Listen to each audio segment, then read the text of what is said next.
ജിൻസിയൊക്കെ ഒരു മയക്കത്തിൽ നിന്നും ഞെട്ടിയുണരുമ്പോൾ അവന്റെ അടുത്ത് നഷ്ടമായെന്ന് കരുതിയ അവന്റെ അമ്മയും സഹോദരനും അച്ഛനുമൊക്കെ ഇരിക്കുന്നുണ്ട്. അവരൊരു പുതിയ വീട്ടിലേക്ക് താമസം മാറുകയാണ്.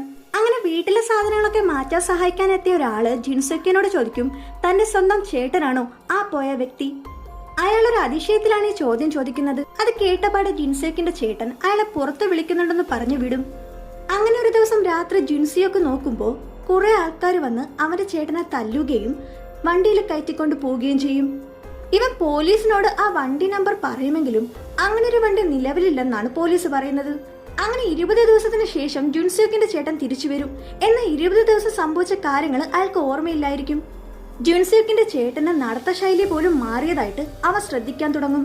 എന്തൊക്കെയോ മാറ്റങ്ങൾ അയാളിൽ വന്നു തുടങ്ങി. അതേ ദിവസം രാത്രി ഇവന്റെ ചേട്ടൻ ജുൻസിയോക്ക് ഉറങ്ങിയെന്ന് ഉറപ്പുവരുത്തിയിട്ട് പുറത്തേക്ക് പോവുകയാണ്. അയാളുടെ പിന്നാലെ ജിൻസിയൊക്കും പോകും.